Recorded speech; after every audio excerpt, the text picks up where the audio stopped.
কঠিন পরীক্ষা আল্লাহ বানিয়েছে। যেমন বেলাল হুজুরকে পরীক্ষা নিয়েছিল, হযরতে বেলাল গোপনে গোপনে গোপনে গোপনে আমার রাসূলুল্লাহর কাছে এসে ইমানে নূরে কালেমা পড়ে ইসলাম কবুল করে, আল্লাহ নবীর পক্ষে চলে যায়। বেলালের অন্তরে ঈমান রয়েছে, দুনিয়ার কেউ জানে না। বেলালের দুনিয়ার মনিব ছিল উমাইয়া, তখন মানুষ কিনা বেচা হতো। আল্লাহ নবী তো এই দাসত্ব প্রথাকে বন্ধ করে দিয়েছে।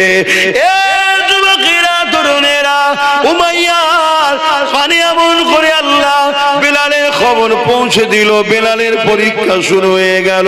বেলালকে উমাইয়া ডেকে জিজ্ঞাসা করতে লেগেছে, এ বেলাল, শুনলাম নাকি তুমি আমাদের দল ছেড়ে দিয়ে মুহাম্মদ রাসূলুল্লাহ দলে চলে গেছো। ওই সময় বেলাল চিন্তা করতে লেগেছে, আমি যদি সত্য কথা বলি এ জালিমরা আমাকে মেরে দেবে। আইন বলে কিছু ছিল না, ইনসাফ বলে কিছু ছিল না, মানবতা বলে কিছু ছিল না। আজ তুমি আমি চুপ থাকার দরুন আজও তোমার আমার সমাজ থেকে আইন বলে আর কিছু নেই, মানবতা বলে আর কিছু নেই, ইনসাফ বলে আর কিছু নেই, বিচার বলে আর কিছু নেই। আইনের গলাতে শাসকের জুলুমের বেল্ট পরিয়ে দিয়ে তাকে গলা টিপে রেখে দেওয়া হয়েছে। এর জন্য দোষী তুমি আমি। কেন চুপ থাকার জন্য অন্যায় মাথা চারা দিয়ে দিয়েছে। এ যুবকেরা, তৈরি হও, প্রস্তুত হও, জুলুমকে মিটাতে হবে, নাই তোমার আমার বাচ্চারা বাঁচতে পারবে না। এই বাপ হয়ে সন্ত্রাস মুক্ত সমাজ গড়ো, জুলুম মুক্ত সমাজ গড়ো। তোমার বাচ্চার জন্য একটা ইনসাফ ইনসানিয়াতের সমাজ তৈরি করে রেখে যাও। আজও সময় আছে, তোমার আমার সংখ্যা এখনো অনেক রয়েছে। যদি আজ না জাগো, কাল তুমি জাগবে, কিন্তু আর উপায় থাকবে না। বুঝছেন তোমার কথা? এ নওজোয়ান তরুণীরা, হযরতে বেলাল চিন্তা করতে লেগেছে, আমি যদি সত্য কথা বলি জালিম আমাকে মেরে ফেলবে, মিথ্যা কথা যদি বলি আল্লাহ নারাজ হয়ে যাবে। ওই সময় বেলালও বলেছিল, আশহাদু আল্লা ইলাহা ইল্লাল্লাহ ওয়া আশহাদু আন্না মুহাম্মাদান আবদুহু ওয়া রাসূলুহু। এই কথা শুনে উমাইয়া রেগে গেল, এ জালিম বেলাল রে, আমি তোমাকে খরিদ করেছি, তুমি আমার কেনা গোলাম। ক্ষমতা এখন আমাদের হাতে, যা খুশি তাই করতে পারি, তোমাকে মেরে ফেলতে পারি। বেলাল, কোনো বিচার তুমি পাবে না, কেউ বাধা দিবা থাকবে না। হযরতে বেলাল বলেছিলেন, আমাকে যিনি বানিয়েছে তিনি আমাকে গরিব করে পরীক্ষা নিচ্ছে, আমাকে কৃতদাস করে পরীক্ষা নিচ্ছে। আর তোমাকেও যিনি বানিয়েছে তোমাকে ক্ষমতা দিয়ে পরীক্ষা নিচ্ছে। তুমি সেই ষোড়শটাকে ভুলে গিয়ে জালিম হয়ে গেলে, সেই ষোড়শটাকে ভুলে গিয়ে অত্যাচারী হয়ে গেলে। আর আমি বেলাল গরিব হতে পারি, আমার মালিক আমার অন্তরে রয়েছে, আমার রাসূল আমার অন্তরে রয়েছে। আমি বেলাল আল্লাহ রাসূলের জন্য আল্লাহর পরীক্ষায় আস্তে আস্তে জীবন দিয়া পছন্দ করি। তথাপিও তোমাদের সঙ্গে গিয়ে শান্তি সাম্রাজ্য নিতে, তোমাদের সঙ্গে গিয়ে ধন দৌলত নিয়ে আরাম আয়েশের জিন্দেগি চাই না। কারণ এই দুনিয়া দুদিনে, আমি বেলাল আল্লাহ রাসূলকে হৃদয়ে রেখেছি। দুনিয়ার কোনো ক্ষমতা নাই আমার হৃদয় থেকে আল্লাহ রাসূলকে বার করে দিতে পারবে।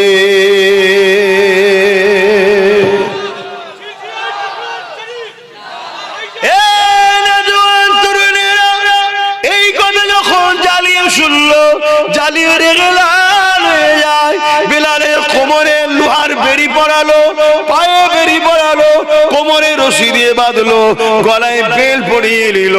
যেমন করে গৃহপালিত পশুগুলোকে টেনে টেনে নিয়ে যাওয়া হয়।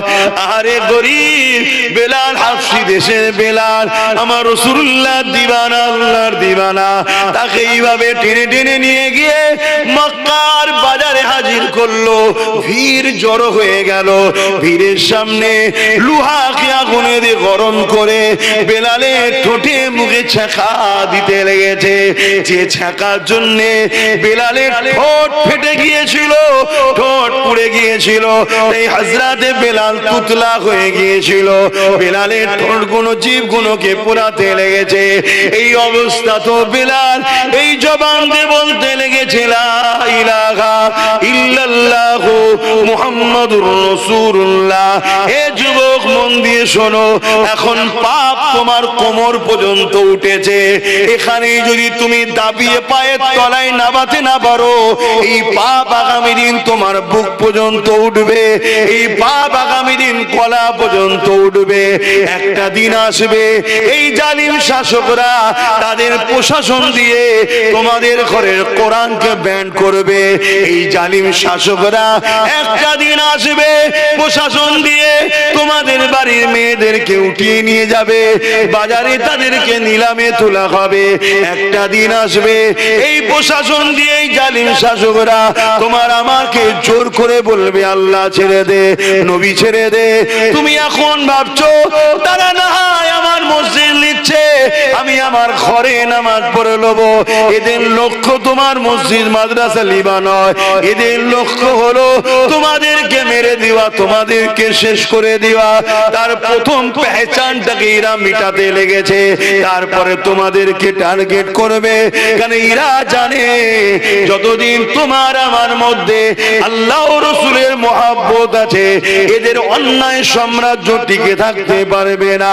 এরা যে ফিরাউনের মতো আজও খোদা হতে চাইছে, নমরুদের মতো আজ এরা খোদা হতে চাইছে। এরা গরিব অসহায় দুঃখী অন্য ধর্মের মানুষকে তো কৃতদাস দাসী বানিয়ে দিয়েছে, কিন্তু উম্মতে মুহাম্মাদি তোমাকে আমাকে কিন্তু কৃতদাস বানাতে পারেনি। তাই এরা যেমন করে হোক তোমাকে আমাকে মিটিয়ে দিবার চেষ্টা করছে। সেদিন বেলাল হুজুরের ওপরে মক্কার বাজারেতে নানা দিক দিয়ে অত্যাচার শুরু হয়েছে। কেউ ঢাপাথর ছুঁড়ে মারে, কেউ রড দিয়ে মারে, কেউ বেরি দিয়ে মারে, এমন করে চারিদিক থেকে বেলালকে মারে। আরে কেন মারিস রে? কি করেছে রে? বেলাল কি চুরি করেছে? না চুরি করেনি। খুন করেছে? না করেনি। কেন তাহলে মারিস? বেলালের অপরাধ কি? রেপ করেছে? না করেনি। তাহলে কি অপরাধ করেছে? বেলাল মুহাম্মদ রাসূলুল্লাহর সাথে চলে গেছে। হে মুহাম্মদ রাসূলুল্লাহ, ইনসাফের নাম, ইনসানিয়াতের নাম, মানবতার নাম, প্রেমের নাম, অধিকারের নাম, সর্বধর্মের মানুষের পক্ষে লড়াই করা ব্যক্তির নাম হলো মুহাম্মদ রাসূলুল্লাহ। সেই মুহাম্মদ রাসূলের দিকে চলে গেছে, এই জন্য বেলালকে মারা হতে লেগেছে। এ যুবকেরা, আজকে দিনও রেপিস্টকে গলায় ফুলের মালা দেওয়া হয়, আর সায়েন্টিস্টদের ঘরে জেলে ভরা হয়। আজকে দিনের খুনিদের ঘরে নেতা বানানো হয়, আর শিক্ষকদের ঘরে মেরে জেলে ভরা হয়। আজকে দিনও এ যুবকেরা, তরুণেরা, দেশদ্রোহীদের ঘরে ফুলের মালা দেওয়া হয়, আর দেশ প্রেমিকদের ঘরে আতঙ্কবাদী বলে জেলে ভরা হয়। হাওয়া কিন্তু বুঝতে হবে, হাওয়া যদি না বুঝতে পারো তাহলে কঠিন বিপদ যখন এসে যাবে তখন আর কিছু করা থাকবে না। তাই তোমাকে আমি উম্মতে মুহাম্মাদি হিসাবে তোমাদেরকে বুঝিয়ে দিয়ে যাই, পরিবর্তন হও, দিন থেকে শিক্ষা নাও, রাসূল থেকে শিক্ষা নাও, ইসলাম থেকে শিক্ষা নাও, যুগে যুগের ইতিহাস থেকে শিক্ষা নাও। হযরতে বেলালের উপরে এত জুলুম হয়েছে, কিন্তু তথাপিও বেলাল আল্লাহ রাসূল ছেড়ে দেয়নি। আরো জোরে বলুন সুবহান।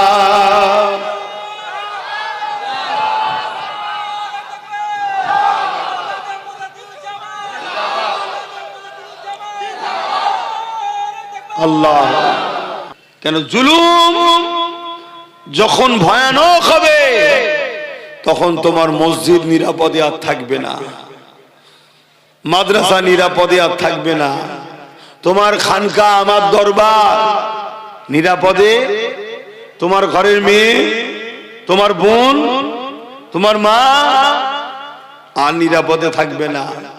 জুলুমকে মিটাবার নাম হলো ইসলাম। আমি তো ইতিহাস তোমাকে শোনাচ্ছি, দেখো হাদিস, তারিখে হাদিস। আল্লাহ নবীর উপরে মক্কার জালিমরা, এ যুবকেরা তরুণেরা কত অত্যাচার করেছিল। আল্লাহ নবী দান্দা মোবারককে শহীদ পর্যন্ত করে দিয়েছে। আমার রাসূলুল্লাহকে জালিম মুশরিক কাফের বেঈমান নিষ্ঠুর পাষাণেরা আমার নবী পাককে তায়েফের জমিনে মেরে রক্তাক্ত করে অজ্ঞান করে দিয়েছিল। এ নবীর উম্মত উম্মতিরা, আল্লাহ নবীর পক্ষে থাকবে বলবে, ন্যায়ের পক্ষে থাকবে বলবে, বাধা হবে না, জুলুম হবে না। কেমন তুমি তাহলে পক্ষে রয়েছো? কেমন তুমি তাহলে ন্যায়ের পক্ষে রয়েছো? হযরতে জিবরাইল আলাইহিস সালাম এই পশুগুলোকে নিয়ে তিনি রওনা দিতে লেগেছে। এমন সময় ইব্রাহিম আলাইহিস সালাম আবার বলে উঠলেন, এ আল্লাহ পাকের বান্দারে, আরো একবার আমার আল্লাহর নাম লাও। ইব্রাহিম আলাইহিস সালামের কথা শুনে হযরতে জিবরাইল আলাইহিস সালাম বলতে লেগেছে, এবারে কি দেবেন? ওই সময় ইব্রাহিম সাল্লাম বলতে লেগেছে, বাকি যে অর্ধেক গৃহপালিত পশু রয়ে গেছে আমার আল্লাহ আমাকে ভালোবেসে দিয়েছে, কিন্তু এগুলোর উপরে আমার কোনো টান নাই। অবালা পশু না খাওয়ালে গুনাহ হবে, তাই চরণভূমিতে নিয়ে যেতে হয়। এগুলো যদি না থাকে আরো বেশি বেশি আমার আল্লাহ ইবাদত করতে পারবো।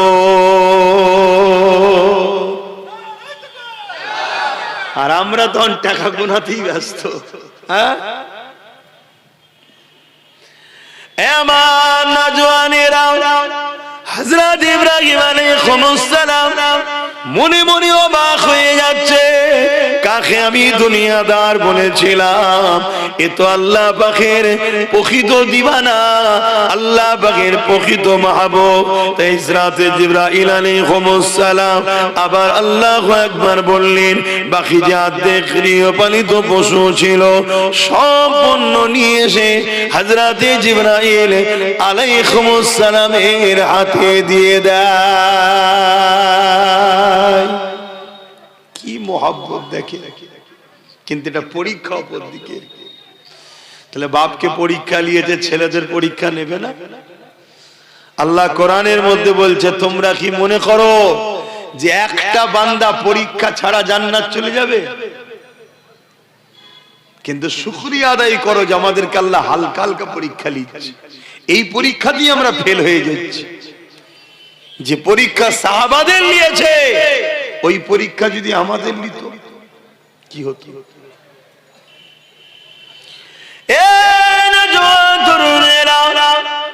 আল্লাহ নবী সাহাবাদেরকে কঠিন কঠিন পরীক্ষা আল্লাহ বানিয়েছে। সেই সাহাবাদের মধ্যে থেকে এক সাহাবীর নাম বলি, হযরতে খাব্বাব রাদিয়াল্লাহু তাআলা। আমার নবীকে নবী বলে, আল্লাহকে আল্লাহ বলে ঈমানের নূরের কালেমা পড়ে নিয়েছে। এই কালেমা পড়ে নেবার খবরটা আল্লাহ পাক জালিমদের কানে পৌঁছে দিয়েছে। জালিমরা এবারে খাব্বাবকে ডেকেছে। হযরতে খাব্বাবকে জিজ্ঞাসা করে, এ খাব্বাব রে, শুনলাম নাকি মুহাম্মদ রাসূলুল্লাহ দলে চলে গেছো। হযরতে খাব্বাব চিন্তা করতে লেগেছে, আমি যদি সত্য কথা বলে দিই এই জালিমরা আমাকে জানে মেরে দিতে পারে, আর মিথ্যা কথা যদি বলি আমার আল্লাহ পাক নারাজ হয়ে যাবে। আমি খাব্বাব আমার জান দিয়াকে পছন্দ করি, আমার আল্লাহকে নারাজ করা পছন্দ করি না। এটাই তো পরীক্ষা আল্লাহর বান্দা হিসাবে। আমার আল্লাহকে আমরা নারাজ করব না। এতে আজকে দুনিয়া আমাদেরকে যদি মেরে ফেলে, আমরা মরে যাওয়াকে পছন্দ করে নেব, আল্লাহ পাককে নারাজ করব না। হযরতে খাব্বাব বললেন, হ্যাঁ আপনি যেটা শুনেছেন সত্য শুনেছেন। হযরতে খাব্বাবকে জালিমরা জুলুম করা শুরু করে দিল। মুহাম্মদ রাসূলুল্লাহ দল ছেড়ে দাও, মুহাম্মদ রাসূলের সাথ ছেড়ে দাও। আমার আমাদের দিকে চলে আসো, আমাদের সাথে চলে আসো, আমরা তোমাকে অনেক সম্মানিত করব, অনেক পদ দেব, অনেক অর্থ দেব। এ যুবক মন দিয়ে শুনবেন, কারণ আজকের দিন এই ঘটনা তোমার আমার সঙ্গে ঘটতে শুরু হয়েছে। সেদিনও দুটো দল ছিল, একটা রহমানের, একটা শয়তানের। রহমানের দলে আমার রাসূল পাক সাল্লাল্লাহু আলাইহি ওয়াসাল্লাম, জোরে বলুন সুবহানাল্লাহ। আর নবী পাকের কথাই সাহাবারা এসেছে। নবী কি বলছিলেন? ইনসাফের কথা, ইনসানিয়াতের কথা, মানবতার কথা, গরিবের অধিকারের কথা, দুঃখীদের কথা, এতিমের অধিকারের কথা, বিধবার কথা। সন্ত্রাসকে বন্ধ করো, জুলুমকে বন্ধ করো, অত্যাচার বন্ধ করো, এটা আমার রাসূল মেসেজ দিচ্ছিলেন। আর আবু জেল, উতবা, সাইবা, শয়তানের লোকেরা কি করছিল? তারা গরিবদেরকে লুটতো, জুলুম করত, খুন করত, নারীদেরকে বাজারে নিয়ে বিক্রি করত, বাচ্চা বাচ্চা কন্যা সন্তানকে জ্যান্ত পুঁতে দিত। তারা এমন করে সমাজে গরিব ঘরের ছেলেদের গলায় কোমরে বেল্ট লাগিয়ে বাজারে নিয়ে যে নিলামে তুলে বিক্রি করত। বলো আজকেও আবু জেল আছে না নাই? কথা বলো। আজকের জালিমরা এরকম করছে না করে নে? হালকা হলেও করছে না করে নে? অ্যাকচুয়ালি এনআরসিটা কি?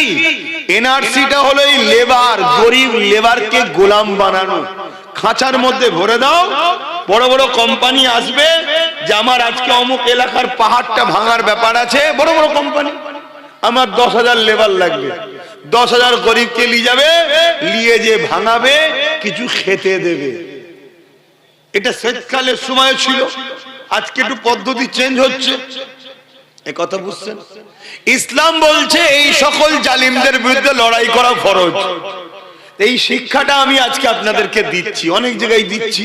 আর যখন এই কথাগুলো আপনাদেরকে শিখাই, আজকের যারা আবু জেহেল আছে তখন আমার উপর রেগে যাচ্ছে। এইসব কথা বলার কি দরকার? নামাজের কথা নেই, রোজার কথা নেই। আরে নামাজ তো ব্যক্তি জীবনের ইবাদত, তা নামাজের কথা একে শোনাবো কেন? নামাজ আমি পড়ছি, আমি জানি। নামাজের ট্রেনিং তো বাপ মাকে দিতে হয়, ওটা তো বাপ মার কাজ। কিন্তু নামাজ পড়ার পরেও 72টা দল জাহান্নামে যাবে, সেই শিক্ষাটা তো আমাকে দিতে হবে। কথা মাথায় ঢুকছে তো নাকি? আল্লাহ নবী, নূর নবী, নবী যখন মক্কা জমিনে অত্যাচার জুলুমের বিরুদ্ধে মানুষকে বোঝাতে লাগলো, ওই সময় দলে দলে মানুষ আমার রাসূলুল্লাহ দিকে আসতে লাগলো। তার মধ্যে থেকে প্রথম প্রথম যারা এসেছিল তাদের উপরে প্রচন্ড জুলুমটা বেড়েছিল। আমি একটা উদাহরণ দিচ্ছি।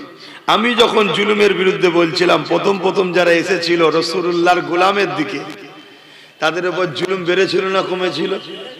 আজকে তুলনামূলক একটু লোক আস্তে আস্তে আরো যারা বাড়ছে, হালকা হচ্ছে না কম বাড়ছে? এখন কিন্তু হালকা হচ্ছে অনেক জুলুমটা। কথা বুঝে আসছে না? কেন? তারাও ভাবছে যে পাল্লা ভারী হচ্ছে। শুনছেন? এ নওজওয়ানেরা, আল্লাহ নবী সাহাবী হযরত খাব্বাব রাদিয়াল্লাহু তাআলা তিনি ইসলামের প্রথম জামানাতে ঈমানের কলেমা পড়েছিলেন, প্রথম সময়তে রাসূলুল্লাহর হাতে হাত দিয়েছিলেন। এই জন্য সাহাবী হুজুরের উপরে বড় জুলুম হয়েছিল। কেমন জুলুম হয়েছিল? আল্লাহ নবী সাহাবীকে নিয়ে গিয়ে আগুন তৈরি করেছে। মন দিয়ে শোনো যুবক, আগুন তৈরি করেছে। ওই আগুনের উপরে বসিয়ে দিয়ে আল্লাহ নবী সাহাবীকে বলতে লেগেছে, আল্লাহ ছেড়ে দাও, নবী ছেড়ে দাও। এদিকে আগুন ধরতে লেগেছে। ওই আগুনে সাহাবী হুজুরে কোমরের গোশতখানা পুড়তে শুরু করেছে। যেমন আমরা কাবাব যখন তৈরি করি, ওই আগুনে গোশত পুড়ে পুড়ে রস বাইর হয়, সাহাবীর শরীর থেকে পানি রস বেরোচ্ছে। ওই গোশত থেকে পানি বেরিয়ে বেরিয়ে আগুনখানা বন্ধ হয়ে যায়। আবার সাহাবীকে আগুন থেকে সরিয়ে আবার আগুন জ্বালিয়েছে, আবার সে আগুনে নিয়ে যে বসিয়ে দিয়েছে। এ যুবক, আল্লাহ পাওয়া তোটা সহজ নয় গো, রাসূল পাওয়া তোটা সহজ নয় গো, আল্লাহর প্রেমিক হওয়া তোটা সহজ নয় গো। আল্লাহ তার প্রেমিকদেরকে পরীক্ষা নেবে গো। আল্লাহ তার প্রেমিকদেরকে পরীক্ষা নিয়েছে, সেই নিদর্শন আল্লাহ দুনিয়াকে দেখিয়ে দিয়েছে। আমার ভালোবাসার দাবি শুধু করলে হয় না, আমার যারা প্রেমিক হয় তাদের মধ্যে থেকে খাব্বাবকে, যে খাব্বাব আমি আল্লাহ আমাকে ভালোবেসেছিল বলে, আমার রাসূলুল্লাহকে ভালোবেসেছিল বলে তাকে জালিমরা নিয়ে যে আগুনের উপরে বসিয়ে দিয়েছিল, ওই আগুনের কষ্ট পড়তে পড়তে পড়তে বারবার আগুন বন্ধ হয়ে যায়, আবার আগুন ধরায়, আবার বসানো হয়, আর বারবার বলা হয় এ খাব্বাব আল্লাহ রাসূলকে ছেড়ে দাও। এ দুনিয়ার মানুষেরা শোনো, আমার প্রেমিক যারা হয় তারা কখনো আমি আল্লাহ রাসূলকে ছাড়ে না। হযরতে খাব্বাব প্রমাণ দিয়ে দিয়েছে, তিনার কোমরের গোশত পুড়ে পুড়ে পুড়ে পুড়ে পুরো কোমরটা প্লেন হয়ে গেছে, হাড় বেরিয়ে পড়েছে, তথাপিও তিনি আল্লাহ রাসূলকে ছাড়ে রে। আরো জোরে বলুন সুবহান।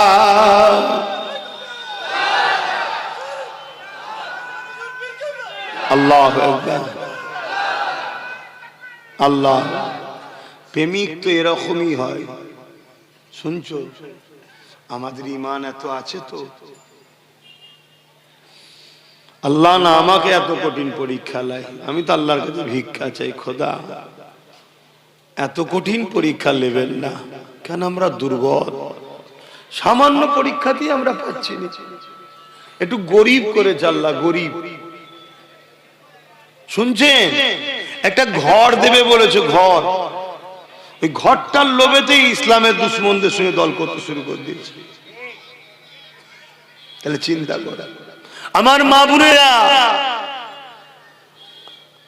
আল্লাহ অভাব দেয়নি, তারপরেও দেখো 1500 টাকাতে দেখো ইসলাম বিদ্বেষীদের সঙ্গে দল শুরু করে দিয়েছে।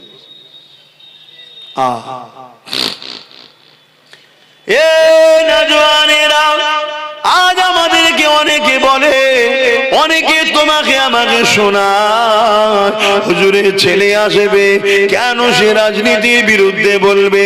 শোনো, মনে রেখে দাও, প্রত্যেকটা নবী আলাইহিস সালাম গণেরা জালিম শাসকদের বিরুদ্ধে লড়েছে। এই যারা ন্যায় পরায়ণ শাসক হবে, ইনসাফ পরায়ণ শাসক হবে, মানবতা প্রেমিক শাসক হবে, গরিব দরদি শাসক হবে, তাদের বিরুদ্ধে আমাদের কোনো কথা নাই, তাদেরকে সাপোর্ট করার নাম হলো ইসলাম।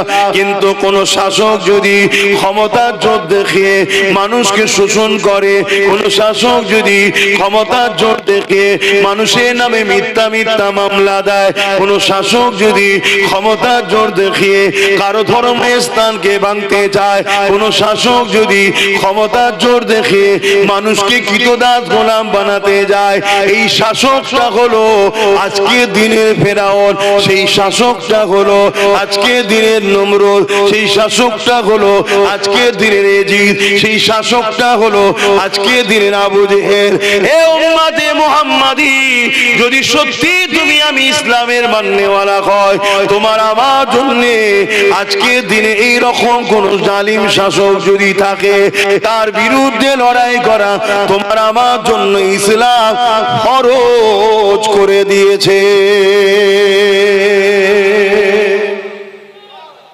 ইসলামকে বোঝো, ইসলাম ওই শুধু দাড়ি টুপি নামাজ রোজা ধর্মর নাম নয়। অনেকে মনে করে ইসলামে শুধু দাড়ি টুপি নামাজ রোজা, দাড়ি টুপি নামাজ রোজা, দাড়ি টুপি নামাজ রোজা, মসজিদ বানাও মাদ্রাসা বানাও, এই ধর্মের নাম শুধু ইসলাম নয়।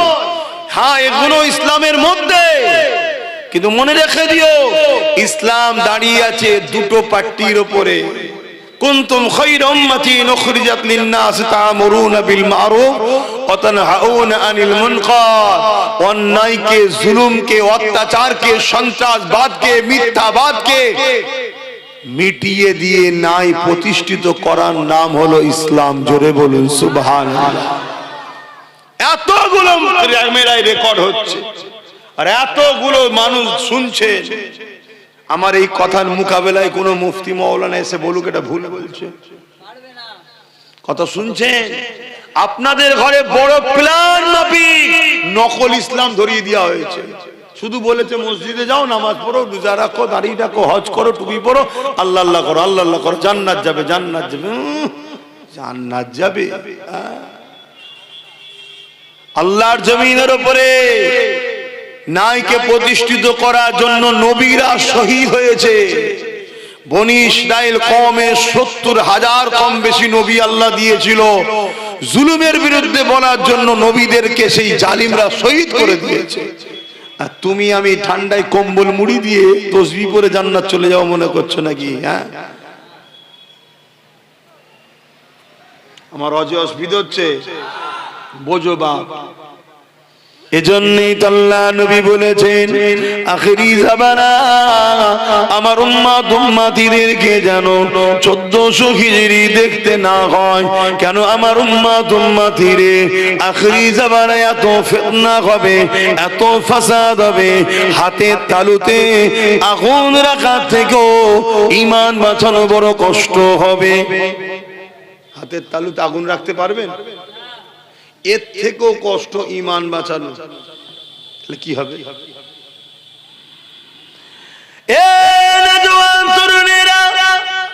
একদিকে যদি আমরা কেন্দ্র সরকারের দিকে যাই তাও আমাদের ঈমান চলে যাবে। কেননা সে জালিম আমার মসজিদ মাদ্রাসার বিরুদ্ধে ওয়াকফ কালাকানুন তৈরি করেছে, অর্থাৎ সে ইসলামের বিরুদ্ধে, মসজিদ মাদ্রাসার বিরুদ্ধে। তার দিকে কোনো মুসলমান যদি যায় সেখানেও ঈমান চলে যাবে। অপর দিকে আজ আমরা কোন দিকে যাব? এই রাজ্য সরকার সেও কেন্দ্র সরকারের আইনকে মেনে নিয়েছে না লাইনে। আল্লাহ নবী জানিয়ে দিলেন মুসলিম শরীফের হাদিস, অন্যায় দেখলে হাত দিয়ে রাখো, যদি হাত দিয়ে রুখতে না পারো মুখ দিয়ে প্রতিবাদ করো, যদি মুখ দিয়ে প্রতিবাদ করতে না পারো অন্তর থেকে ঘৃণা করে দূরে সরে যাও। অন্তর থেকে ঘৃণা করে যারা দূরে সরে যাবে তাদের মধ্যে ঈমান আছে, কিন্তু ঈমানটা হলো বড় দুর্বল। বুঝতে পারছেন? তাহলে অন্যায় দেখলে মুসলমান ইমানদারের জন্য 3টে নমুনা যেন পাওয়া যায়। 3টের মধ্যে কোনটা যদি নমুনা না থাকে ওই মুসলিম নরনারীর ঈমান নাই। আর যার ঈমান নাই সে কবর থেকে শুরু করে প্রতিটা মঞ্জিলে আযাব আযাব আযাব আযাব, সর্বশেষে সারা জীবনের জন্য জাহান্নাম। আর ঈমান যদি থাকে পৃথিবী পরিমাণ যদি গুনাহ করে ফেলে আযাব খেটে খেটে খেটে খেটে একদিন না একদিন জান্নাত যাবে। তাহলে ঈমানের প্রয়োজন আছে না নাই? কিন্তু রাসূল বলছেন অন্যায় দেখলে হাত দিয়ে রুখে দাও। যদি হাত দিয়ে রোকার ক্ষমতা তোমার না থাকে মুখ দিয়ে প্রতিবাদ করো। মুখ দিয়ে যদি প্রতিবাদ করার ক্ষমতা না থাকে তাহলে অন্তর থেকে ঘৃণা করে দূরে সরে যাও। তাও যদি না করে তুমি অন্যায়ের সঙ্গে সাথ দাও, রাসূলুল্লাহর হাদিস অনুযায়ী তোমার ঈমান নাই। শুনছেন তো নাকি? অসুবিধা হচ্ছে?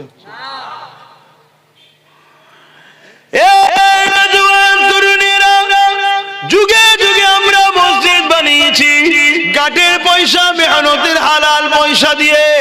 ধনী লোক নাও যদি দান করে হালাল পয়সা থেকে দান করে। আমরা মুসলমানদের কাছ থেকে এমন করে নিজেরা মেহনতের পয়সা দিয়ে মসজিদ মাদ্রাসা কবরস্থান ঈদগাহকে বানিয়েছে। আজকে দিনে আমাদের ঈমানের পরীক্ষা আল্লাহ নিচ্ছে। এই মসজিদ মাদ্রাসাকে মিটাবার জন্য কেন্দ্র সরকার চক্রান্ত করছে, হ্যাঁ কি না? এটা ঈমানের পরীক্ষা। বান্দা তোরা কি করিস দেখবো। আমি আল্লাহ আমার দিনের জন্য যথেষ্ট। এ যুবকেরা, এ আমার নবী পাকের প্রেমিকেরা, যুগে যুগে আল্লাহ পরীক্ষা নিয়েছে। এমন করে যখন ইসলামের বিরোধী করেছিল, শরাবকে আবার জায়েজ করে দিয়েছিল, নিকায়ে মোতাকে আবার জায়েজ করে দিয়েছিল, কন্ট্রাকচুয়াল বিবাহ 1 মাসের জন্য 1 বছরের জন্য যেটা আমার রাসূলুল্লাহ হারাম করে দিয়েছিলেন, এটাকে নতুন করে এজিদ আবার এটাকে প্রতিষ্ঠিত করে দিয়েছিল। ইমামে হোসাইন পাক বললেন এজিদ রাজনীতির নামে ইসলামের বিরোধী করছে। সঙ্গে আমি হোসাইন কখনো আপোষে যেতে পারি না। তার বিরোধী করতে শুরু করে দিলে, যখনই বিরোধী শুরু করলো, এজিদ ইমামে হোসাইন পাককে বলতে লাগলো, এ হোসাইন, মক্কা মদিনা তুমি নিয়ে নাও, বাকি সব জায়গা আমার থাকবে, তুমি আমার বিরোধী করো না। ইমামে হোসাইন পাক বলেছিলে, তামাম কায়নাত হলো আমার নানা জানে, তুমি আমাকে মক্কা মদিনার কি দেখাচ্ছ? আমি হোসাইন আমার নানা দিনের দুশমনের সঙ্গে আপোষ করতে পারি না। এই লড়াই এমন জায়গায় দাঁড়িয়ে গেল, ইমামে হোসাইন পাককে জালিমরা শহীদ পর্যন্ত করে দিল। আমার ইমামে হোসাইন পাক শহীদ পছন্দ করলো, কিন্তু নানা দুশমনের সঙ্গে সাপোর্ট করলো না। এ উম্মতে মুহাম্মাদি সেদিনও দুটো দল ছিল, একটা হলো এজিদ বাহিনী যারা হলো শয়তানের দিকে, আর একটা হলো হোসাইনের দিকে যারা হলো রহমানের দিকে। এজিদ ছিল জালিম শাসক। আজ তোমাদেরকে জিজ্ঞাসা করি, আমরা হোসাইনের দিকে না এজিদের দিকে? আওয়াজ দিয়ে বলো। হোসাইনের দিকে যদি হও, আজকেও শয়তানের পক্ষে জালিম শাসক যারা রয়েছে, এরা হলো আজকের এজিদ। এদের সঙ্গে সাথ দিয়ে হোসাইনি দাবি করলে হয় না, এদের বিরুদ্ধে লড়াই করে জীবন দিয়ে প্রমাণ করতে হবে আমরা হোসাইনি মৃত্যুকে ভয় করি না। দরুদ শরীফ আল্লাহুম্মা সাল্লি আলা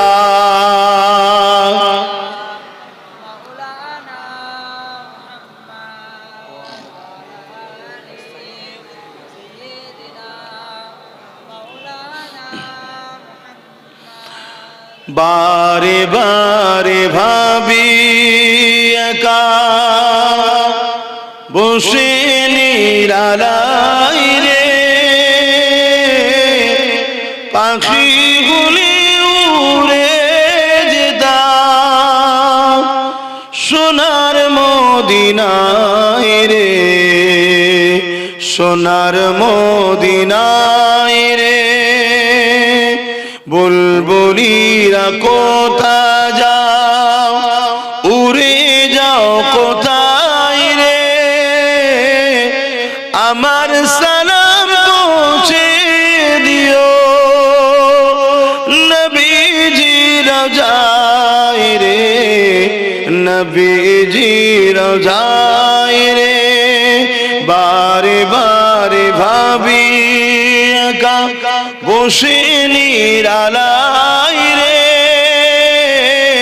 পাখি গলে উড়ে যেতাম সোনার মদিনায় রে, সোনার মদিনায় রে। রহম করো ও গো আল্লাহ, ও দয়াময় রে, পাই যেন নবীর সাবাত, নবী মুস্তাফায় রে, নবী মুস্তাফায় রে। বারে বারে ভাবি একা বসে নিরালাই রে, পাখি গুলি উড়ে যেতাম সোনার মদিনায় রে, সোনার মদিনায় রে। আল্লাহুম্মা সাল্লি আলা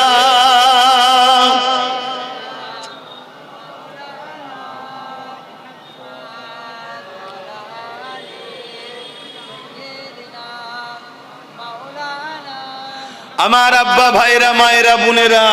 কি অসুবিধা হচ্ছে নাকি বাপ ভাইদের? আমাদেরকে আল্লাহ পরীক্ষা নেবে না?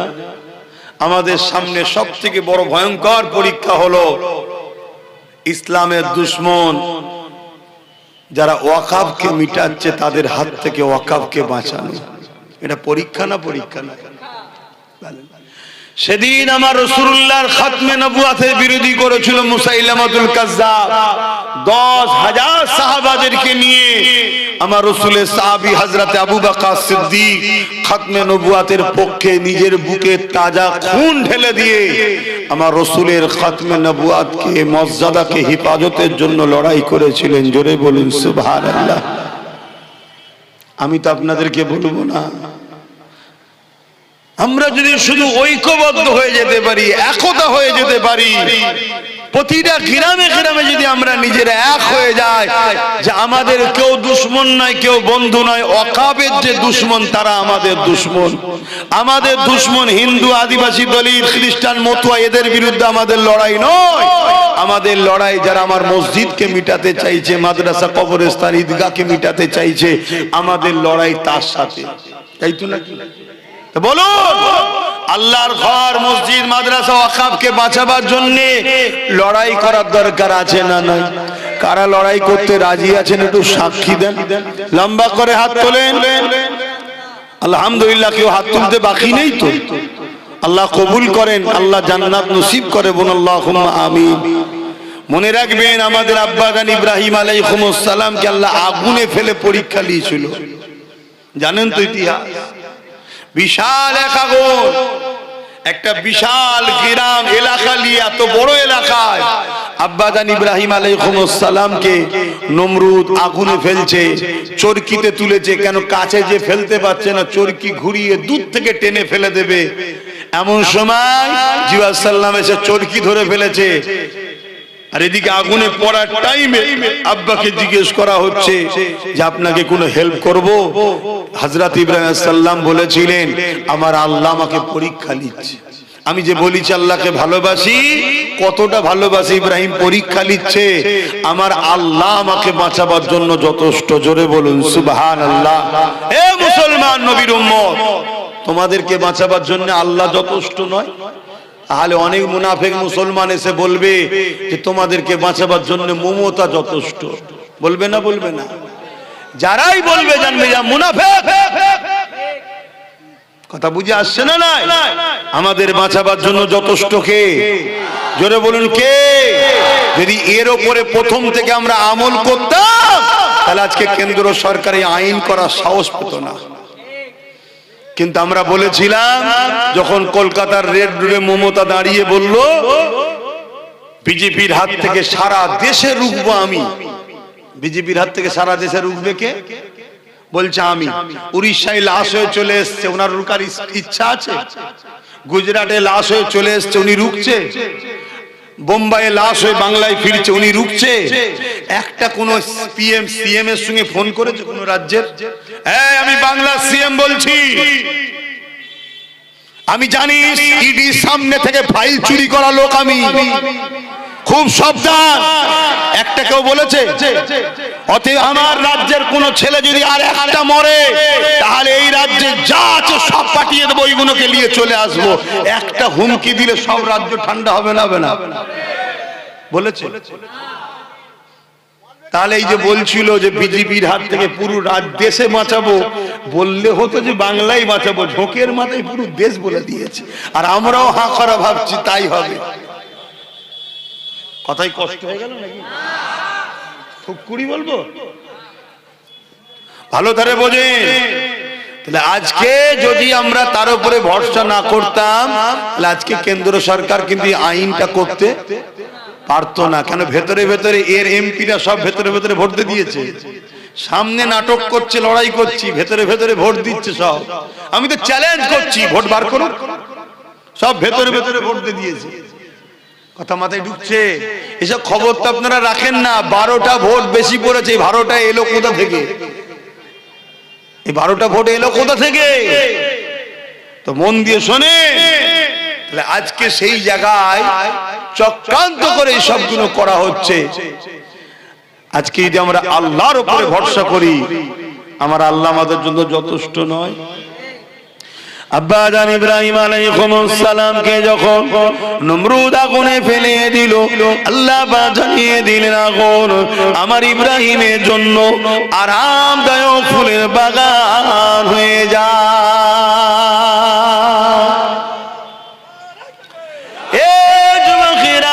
আব্বা জান ইব্রাহিম আলাইহিস সালামকে দুনিয়া সবাই দেখছে আগুনে ফেলেছে, কিন্তু আগুনের ভেতরে আল্লাহ পাক ফুলের বাগান তৈরি করেছে।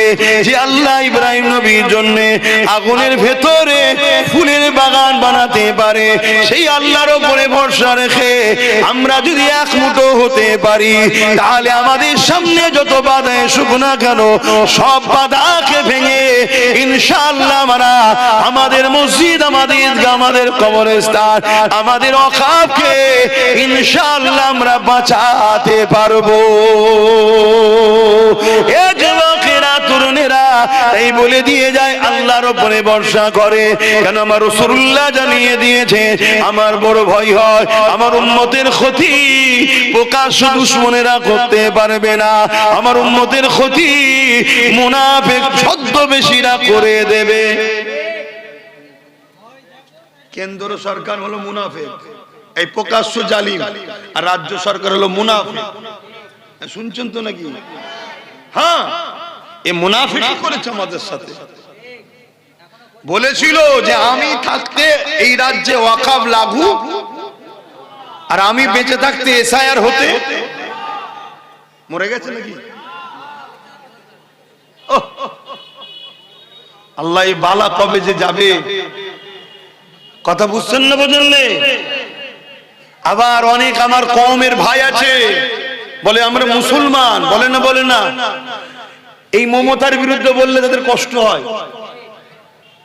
এই শুনছেন আমার কথা? অথচ আমার কোরআনের বিরুদ্ধে একজন ফোরপাস মাতাল বলল, আমার কওমে সেই সব নেতাদের কোনো কষ্ট হয়নি। তোমাদের এলাকায় অনেক অর্থশালী পয়সাওয়ালা লোক আছে, পয়সা দিয়ে গুন্ডা কিনে নিরীহ মুসলমানদের উপর জুলুম করে, মারে পেটে। খোদা তো একবার বিয়জ্জুদিতে ফেলেছিল, আবার বার হয়ে গেছে। ও যদি হিদায়েত চাইতো খুব ভালো, না এবার যেদিন আল্লাহ ধরবে ওর আর রেহাই নেই। ও গরিবদের উপরে জুলুম করে। ও যদি সত্যি ওর অন্তরে ঈমান থাকে, আমি জানতে চাইছি মমতার বিরুদ্ধে বললে তোর কষ্ট হয়, তাহলে আমার কোরআনের বিরুদ্ধে বললো তুই একটা কেস করলি না কেন? এটা প্রশ্ন তো নাকি?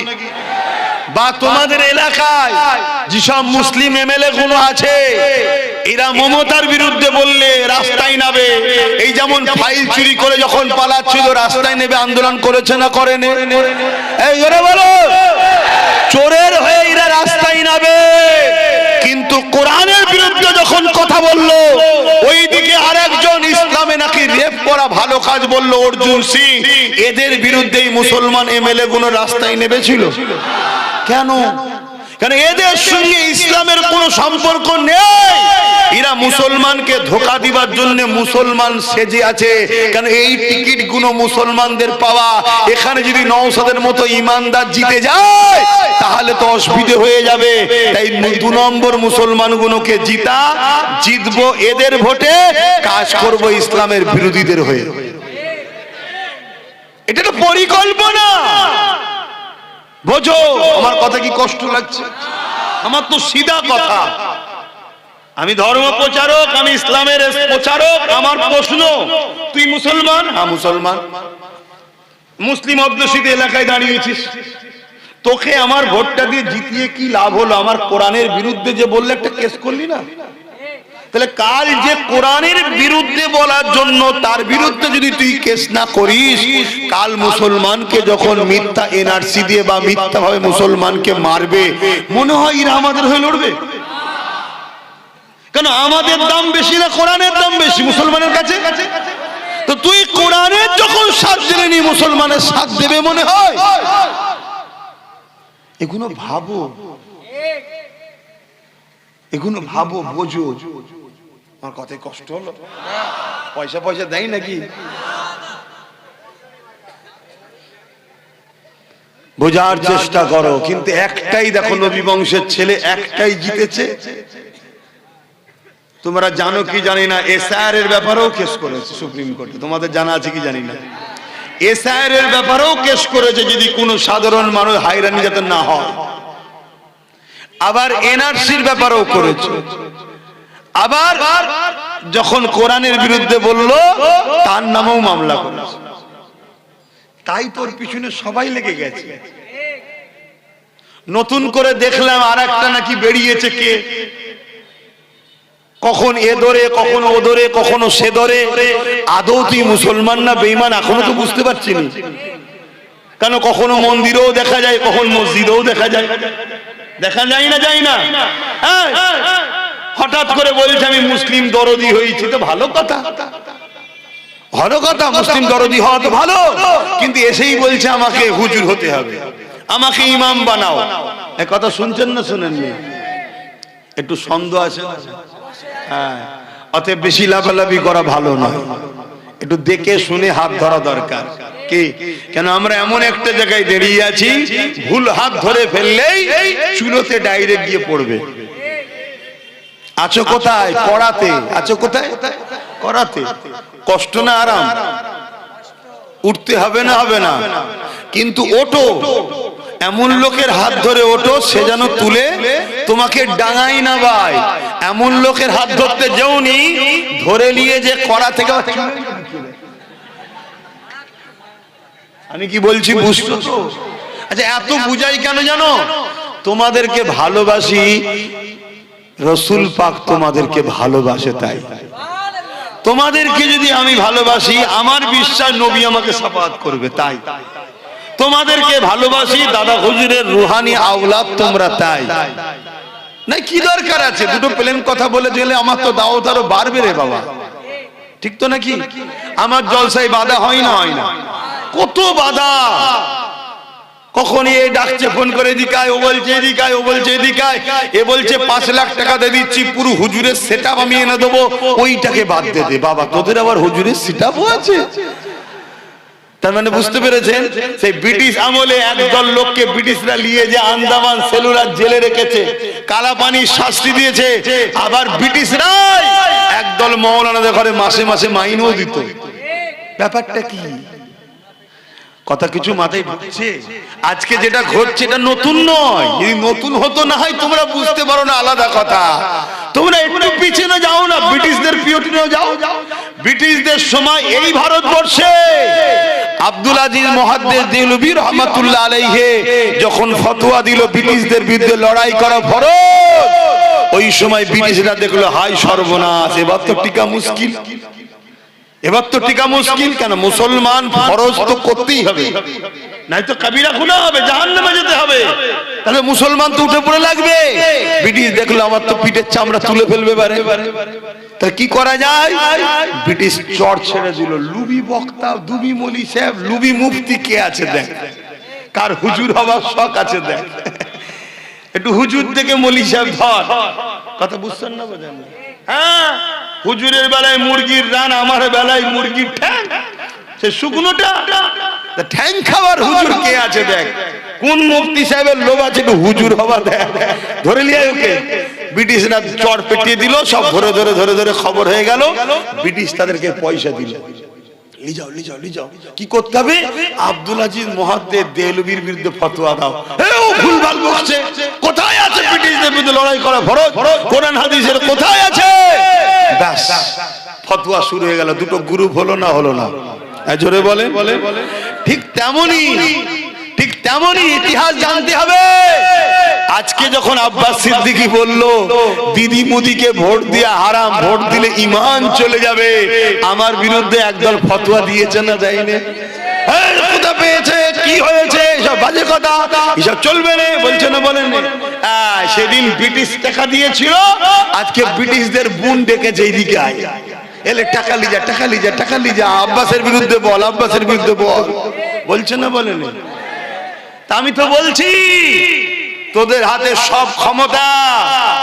আমার এই ফতোয়াকে কাটার জন্য ব্রিকেট একটা ডেট কর, আর আমি যাব, প্রমাণ করে দেবো দিদি মুদিকে যারা ভোট দেবে তারা বেঈমান জাহান্নামী হয়ে মরবে। আমি প্রমাণ করে দেবো, আজকে প্রমাণ করবে। একটু শুনবে? কারা কারা শুনতে চাও একটু হাত তুলে সাক্ষী দাও। শুনতে চাইছো? অসুবিধা নেই তো?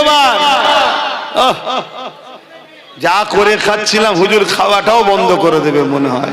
কে বলেছে হুজুর বন্ধ করতে এসছে?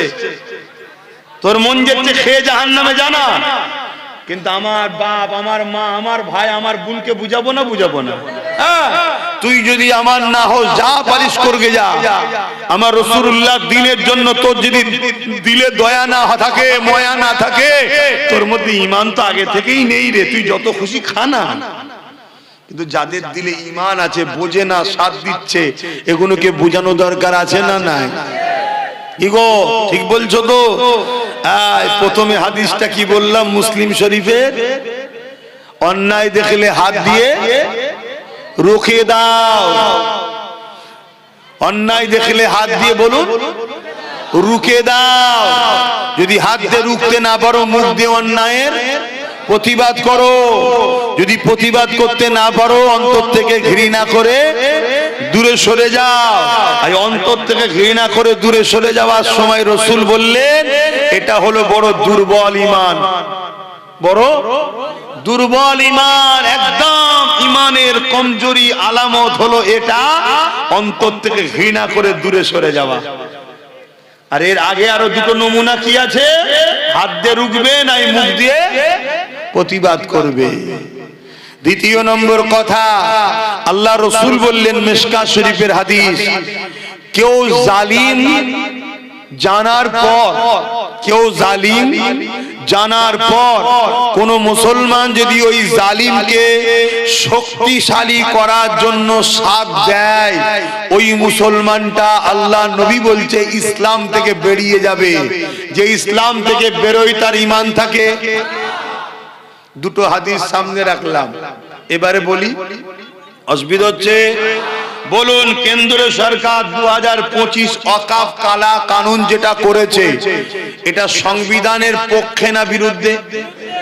এক নম্বর, এটা আমার ইসলামের পক্ষে না বিরুদ্ধে?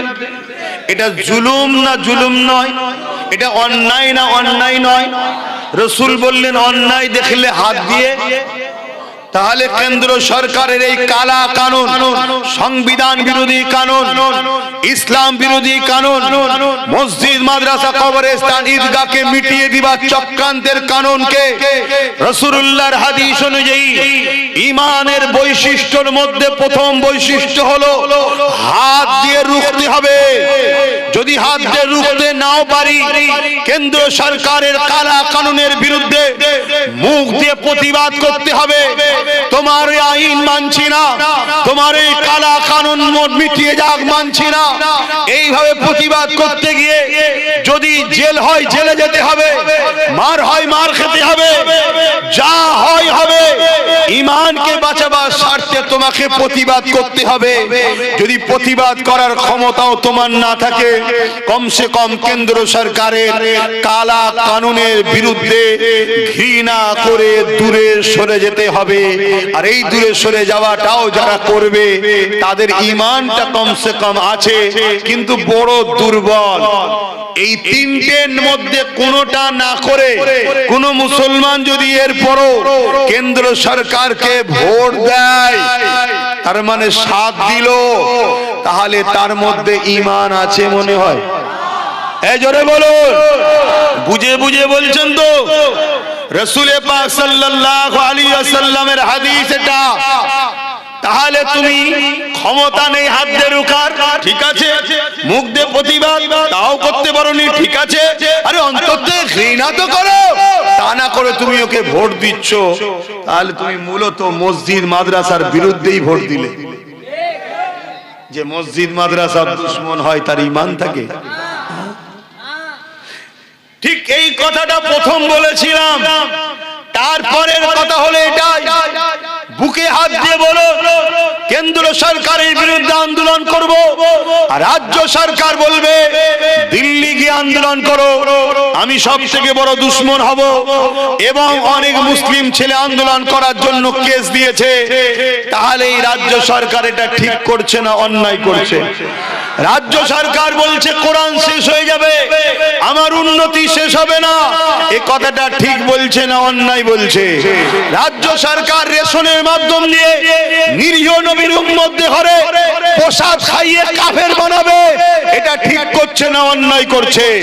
রাজ্য সরকার স্লোগান তুলেছে ধর্ম যার যার উৎসব সবার, ধর্ম যার যার উৎসব সবার। আরে উৎসব তো ধর্মকে কেন্দ্র করে হয়। যে ধর্মে গাই গায়রুল্লাহর উপাসনা করা হয়, সেই উৎসবের সঙ্গে কোন মুসলমান যদি বলে এটা আমারও উৎসব, ওই মুসলমান মুশরিক কাফের হবে না? হবে না। তাহলে রাজ্য সরকার আমাদের ঘরে চাকরি দিল না, পড়া দিল না, পজিশন দিল না, অধিকার দিল না, উপরন্তু আমাদের ঘরে বেঈমান মুশরিক কাফের বানাচ্ছে। এটা ঠিক করছে না অন্যায় করছে? রাসূলুল্লাহর হাদিস, অন্যায়ের বিরুদ্ধে হাত দিয়ে লড়তে হবে। আবার রিসেন্ট এই কয়েক মাস আগে আবার রাজ্য সরকার, কেন্দ্র সরকার সেই ওয়াকফ কালা কানুনকে মেনে নিয়েছে না নেয়নি? জোরে বলুন। তাহলে কেন্দ্র সরকার আইন করেছে, এই আইনকে অ্যাকসেপ্ট করে বাংলায় লাগু করছে। তার প্রমাণ দুর্গাপুরে বোল্ডুজার দিয়ে মাদ্রাসা ভেঙেছে, নদিয়ায় বোল্ডুজার দিয়ে ঈদগাহ দখল এখনো চলছে। মন দিয়ে শোনেন, জেনে রাখেন, তাহলে ও যেমন ইসলাম বিরোধী করে, সংবিধান বিরোধী করে আইন করেছে, এও সেই আইনকে সাপোর্ট করে সংবিধান ও ইসলামের বিরোধী হয়েছে না হয়নি? রাসূলুল্লাহর হাদিস অনুযায়ী অন্যায়ের বিরুদ্ধে হাত দিয়ে লড়ো, ওর বিরুদ্ধেও লড়তে হবে, এর বিরুদ্ধেও লড়া দরকার আছে না নাই? যেমন রাসূলুল্লাহর হাদিস, হাত দিয়ে যদি লড়তে না পারো, মুখ দিয়ে প্রতিবাদ করতে হবে, ওর বিরুদ্ধেও করতে হবে, এর বিরুদ্ধেও করা দরকার আছে না নাই? ঠিক তেমনই অন্তর থেকে ঘৃণা যদি প্রতিবাদ করতে নাও পারো, তাহলে ওর বিরুদ্ধেও যেমন অন্তর থেকে ঘৃণা, এর বিরুদ্ধে অন্তর থেকে ঘৃণার দরকার আছে না নাই? যেমন ওকে ভোট দিলে ঈমান থাকবে না, একেও ভোট দিলে ঈমান। জোরে বলো, আরো আওয়াজ দিয়ে বলো। রাসূলুল্লাহর হাদিসের বিরুদ্ধে কেউ যাবে? কারা কারা যেতে ইচ্ছে আছে হুজুরের হাদিসের বিরুদ্ধে? যাও না, তোমার এলাকায় বেরোবে, দেখবে ভোটের সময় সব দেখা যাবে।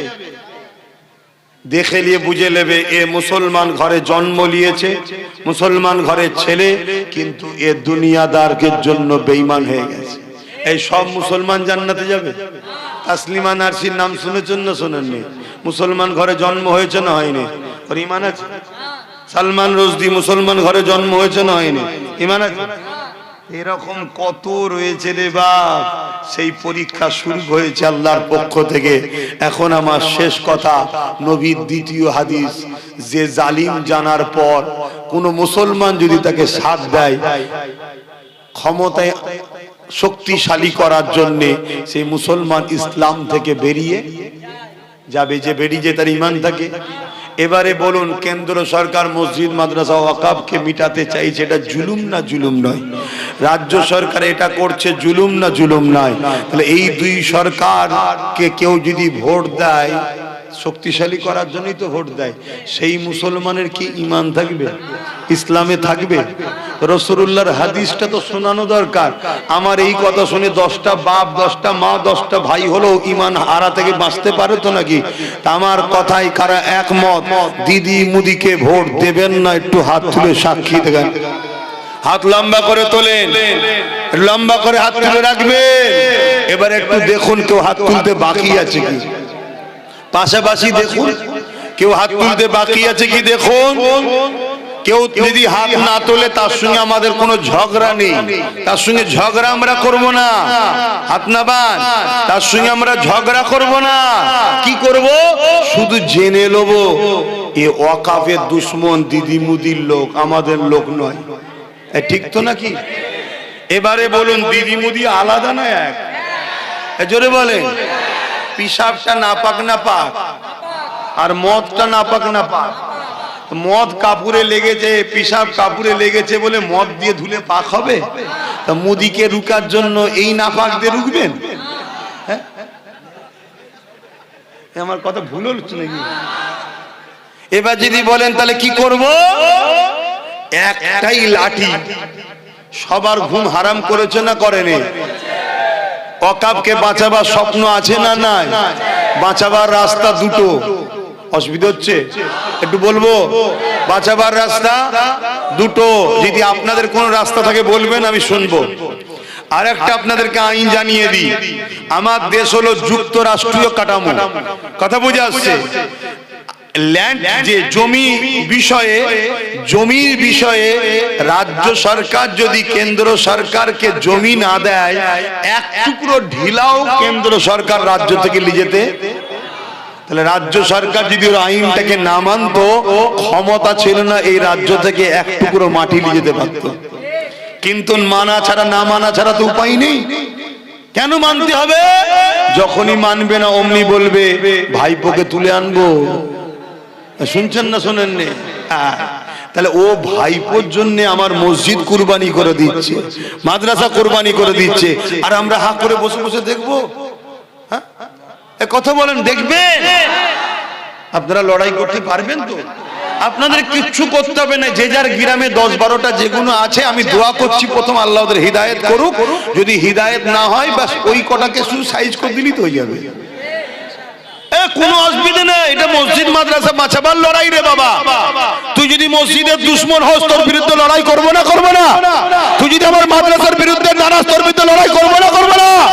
এই তো আস্তে আস্তে দেখছিলাম লুঙ্গি পরে, মনে হয় 60 বছর বয়স হবে, এক চাচা বক্তব্য দিচ্ছে দিদির পক্ষে। তো ওর উপরে দয়া করলে হবে? কথা বলেন। আমার বাপও যদি ইসলামের বিরুদ্ধে দাঁড়ায়, তার বিরুদ্ধে লড়াই করতে হবে, এর নাম ইসলাম। কথা বুঝে আসছে না? আর এটাই তো আল্লাহর পরীক্ষা। যদি পরীক্ষায় পাস করতে পারো, লড়াই যদি করতে পারো, আল্লাহ সাহায্য পাবে, হাতে তোমাদের হবে, বিজয় তোমাদের হবে। আর যদি না পারো, মনে রেখে দিও আল্লাহ তোমাদেরকে সাহায্য করবে না যখন এই জালিমরা তোমাদেরকে কাটবে। আমার কথা ওপেন, ভালো লাগলে নেবে, না ভালো লাগলে না নেবে। লড়াই আজ থেকে করিনি আমি। যখন চুচুড়ার মসজিদ মাদ্রাসায় তালা মারা হয়েছিল, তখন আমার কোনসা দল ছিল, কি ছিল, তারপরেও লড়াই করে মসজিদ মাদ্রাসা খুলিছি না খুলিনি? আমি সব বুঝি, কিন্তু আমার ধর্মের উপরে আঘাত দিলে আমার হেড অফিসার ঠিক থাকে না। কথা বুঝে আসছে না? নাই। আমার জমি লিয়েছিস, যা, চল আল্লাহ বিচার করবে। আমার চাকরি লিয়েছিস, যা, আল্লাহ বিচার করবে। আমার ভাত রুজি কেড়ে নিয়েছিস, যা, আল্লাহ বিচার করবে। আমার বাপকে গাল দিয়েছিস, মাকে গাল দিয়েছিস, যা, আল্লাহ বিচার করবে। কিন্তু কোরআন, ইসলাম, নবী আর আল্লাহ, এখানে কোনো কম্প্রোমাইজ নেই। আমার কথায় একমত তো? আগামী দিন কোরআনের পক্ষে, ইসলামের পক্ষে, ওয়াকাফের পক্ষে আমরা লড়বো। যারা ওয়াকাফের দুশমন, তাদের বিরুদ্ধে আমরা লড়বো। এই লড়াইয়ে যদি আমার গ্রামের কোন মুসলিম নামধারী আমাদের সামনে আসে, তাদের উপরে এক জাররা পরিমাণ দয়া আমরা দেখাবো না। এই কথাই কারে একমত? একটু হাত তুলে দেখান। একমত তো নাকি? একদম ওপেন কথা বলে দিচ্ছি, তুমি তোমার বেঈমান নেতার গদির জন্য যদি আমায় মারতে পারো, আমি আমার খোদার ঘরের জন্য তোমার জন্য হাত কাঁপবে না। এই কথা কি আমার বলা ভুল হয়ে গেল? তোমার চোর, বেঈমান, খুনি, সন্ত্রাস নেতার জন্য তুমি যদি মুসলিম ছেলেকে মারতে পারো, মুসলিম মা বোনদের ঘর ভাঙতে পারো, জুলুম করতে পারো, তাহলে আমার আল্লাহ নবীর ঘরের জন্য তোমাকে সাইজ করতে আমার হাত। জোরে বলো, অন্তরের মধ্যে ময়া। এখন বলুন আপনি কি বলছেন? মুসলমানে আব্বাস লাগাচ্ছে তো নাকি? আল্লাহ নবী যখন মক্কা শরীফে ইসলামের প্রচার করলো, ওই সময় মক্কার মুশরিকরাও বলেছিল যে মুহাম্মদ তুমি যা করলে ঘরে ঘরে সব লেগিয়ে দিলে। আল্লাহ নবী বললেন তোমরা আসো তাওহীদের দিকে, সত্যের দিকে, তাহলেই তো সব ঠিক হয়ে যায়। কথা মাথায় ঢুকছে না?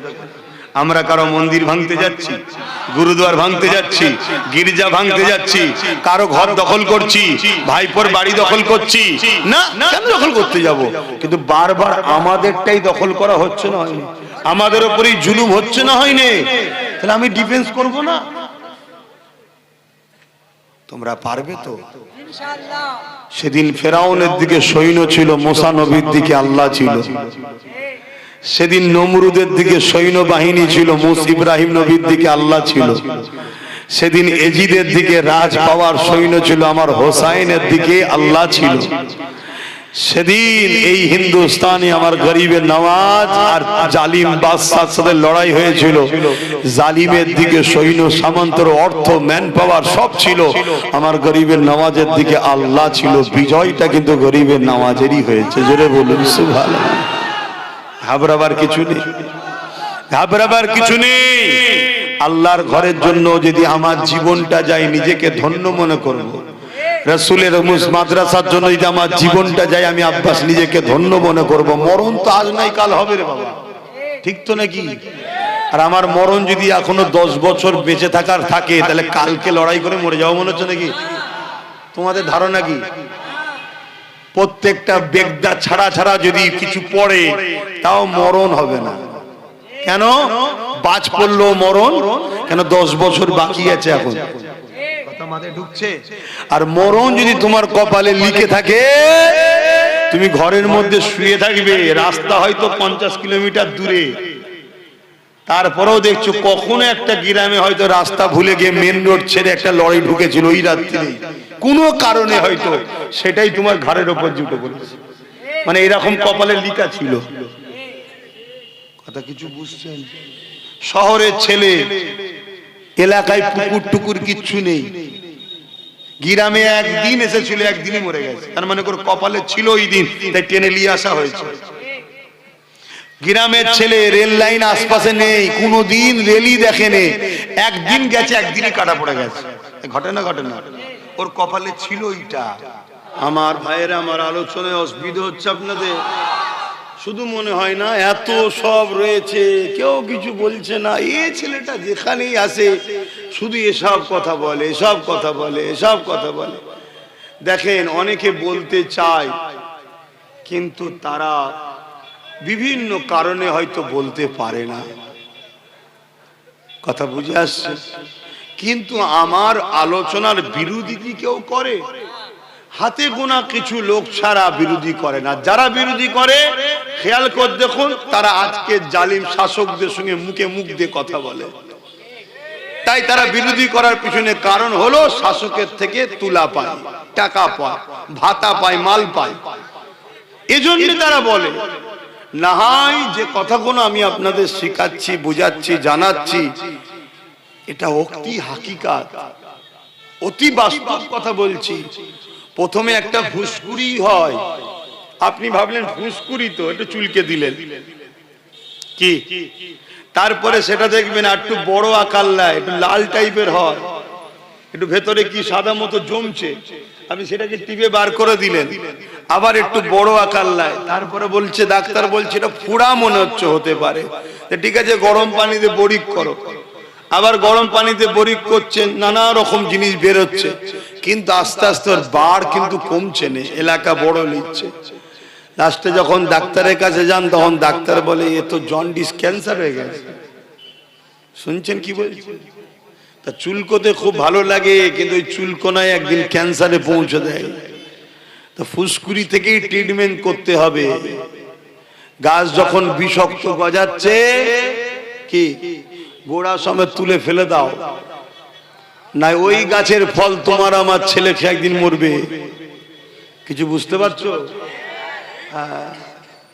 আর এলাকায় যতগুলো বিষাক্ত গাছ আছে, প্ল্যান করো, টার্গেট করো, দেখো কোথায় কোথায় আছে, সুযোগ পেলে ধরে তুলে ফেলে দাও একেবারে। কথা বুঝে আসছে না? নাই গোড়া সমেত তুলবে, যাতে কোনো না শ্বাস টাস আর বার করতে পারে, একদম শেষ করে দাও। কথা শুনছেন আমার?